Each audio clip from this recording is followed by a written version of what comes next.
Mirchi Plus presents Har Him Horror.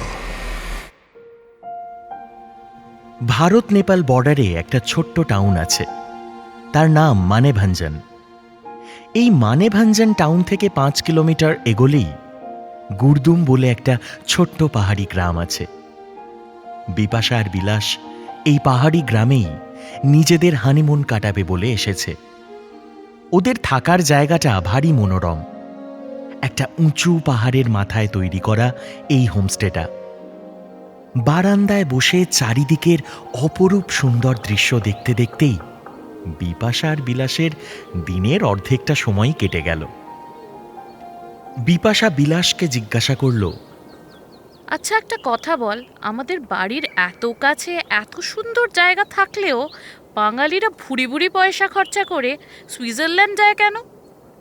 বিলাস উত্তর দিল, এই প্রশ্ন তারাই করে যাদের নিজেদের পকেটে পয়সা নেই, বুঝলি? কালকে একটা বড় লটারি জেত না, তারপর আমিও দেখব কিরকম তুই সুইজারল্যান্ড না গিয়ে থাকতে পারিস। আড্ডা মারতে মারতে কখন যে সন্ধে হয়ে গেছে ওরা দুজনে খেয়ালই করেনি। হোমস্টের একজন কর্মচারী প্রবীণ ওদেরকে এসে জানালো যে রাতের খাবার তৈরি হয়ে গিয়েছে। এখন খেতে না বসলে পরে আর ঠান্ডা খাবার খেতে একদমই ভালো লাগবে না। অগত্যা নব দম্পতি ওদের আড্ডা থামিয়ে ডাইনিং হলের দিকে হাঁটতে শুরু করলো। ডাইনিং হলের দিকে যেতে গিয়ে বিপাশা একটা জিনিস লক্ষ্য করল। ওদের ঘরের ঠিক নিচে আর একটা ঘর আছে, কিন্তু এই ঘরের দরজায় একটা বড় তালা ঝুলছে। বিপাশা প্রবীণকে জিজ্ঞাসা করল, এইটা কি তোমাদের হোমস্টের আরেকটা ঘর? এটা শুনে প্রবীণের গলার স্বরটা অদ্ভুতভাবে পাল্টে গেল। সে একটু গম্ভীর গলায় জবাব দিল, আপনাদের আগে থেকেই বলে রাখছি ম্যাডাম, বেশি রাত হয়ে গেলে এই ঘরের চারপাশে কিন্তু একদম ঘোরাফেরা করবেন না, কেমন? এবার বিলাস প্রশ্ন করল, কিন্তু কেন? প্রবীণ উত্তর দিল, এই গল্পটা একটু লম্বা। আপনারা যেদিন চেক আউট করবেন সেদিন না হয় পুরোটা খুলে বলবো। এরপর আর ওই বন্ধ গোডাউন নিয়ে কোনো রকম আলোচনা হয়নি। খাওয়া দাওয়া শেষ করে বিপাশা আর বিলাস নিজেদের ঘরে গিয়ে ঘুমিয়ে পড়ল। সেদিন রাতে বিপাশা একটা ভয়ঙ্কর স্বপ্ন দেখল। সে দেখল যে তাকে কেউ একটা ফাঁসির দড়ি দিয়ে শ্বাস আটকে মেরে ফেলছে। স্বাভাবিকভাবেই এরকম একটা স্বপ্ন দেখার পর যে কোনো কারুর ঘুম ভেঙে যাবে এটাই স্বাভাবিক, আর বিপাশার হলোও তাই। সে ধড়পড় করে বিছানা ছেড়ে উঠে বসল। মোবাইলের ঘড়িতে তখন রাত 3:30 বাজে। আরও কিছুক্ষণ বিছানায় ছটফট করেও যখন বিপাশার আর ঘুম আসলো না, সে গায়ে একটা শাল জড়িয়ে বাইরে বেরিয়ে পড়ল। সিঁড়ি দিয়ে নেমেই বিপাশা একটা অদ্ভুত ব্যাপার লক্ষ্য করল। ওদের ঘরের নিচে যে গোডাউনের দরজায় তালা ঝুলছিল সেটা এখন হাট করে খোলা। কৌতূহল সামলাতে না পেরে বিপাশা সোজা ওই ঘরের ভিতরে গিয়ে ঢুকল। প্রবীণের বলা কথা সে নিমেষেই ভুলে গিয়েছে।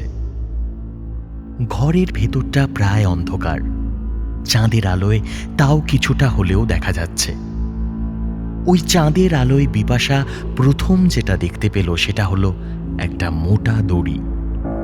দড়িটা কড়িকাঠ থেকে ঝুলছে। বিপাশা একবার ভালো করে দড়িটার দিকে তাকালো, তারপর মনে মনে ভাবল, এরকমই একটা দড়ি সে কিছুক্ষণ আগেই স্বপ্নে দেখেছে। ঠিক এই সময় দুম করে একটা জোরে আওয়াজ হলো। বিপাশা পেছনে ঘুরেই বুঝতে পারল যে ওই ঘরের খোলা দরজাটা হঠাৎ করে বন্ধ হয়ে গিয়েছে। বহুবার চেষ্টা করা সত্ত্বেও কিছুতেই ওই ঘরের দরজা বিপাশা খুলতে পারল না। বিপাশার অসহায় লাগতে শুরু করলো। সে চিৎকার করে বলল, বিলাস, বিলাস তুই কোথায়? আমায় বাঁচা! বিলাস, বিলাস তুই কোথায়? আমায় বাঁচা! অবিশ্বাস্যভাবে এই চিৎকারের পর সারা ঘরে একটা আওয়াজ গম গম করে উঠল, একটা পুরুষ মানুষের গলার আওয়াজ। বিপাশা স্পষ্ট শুনতে পেল তাকে কেউ বলছে, আমিও ডেকেছিলাম, কেউ আসেনি। তোর বিলাসও আজকে আসবে না। রোজ রোজ রাতে ঠিক এইভাবেই চিৎকার করে আমি সাহানাকে ডাকতাম, আসেনি আসেনি। প্রেমের শেষ পর্যায়ে মৃত্যু আমারও হয়েছিল, আজকে তোরও হবে, তোরও হবে, তোরও হবে। সেই রাতের পর বিপাশা বসু নিরুদ্দেশ হয়ে যায়।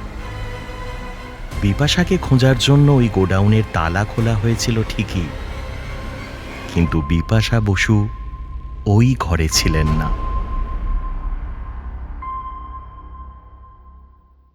হাড় হিম হরর আপনারা শুনতে পারেন এক্সক্লুসিভলি মির্চি বাংলার ইউটিউব চ্যানেল এবং গানা অ্যাপে।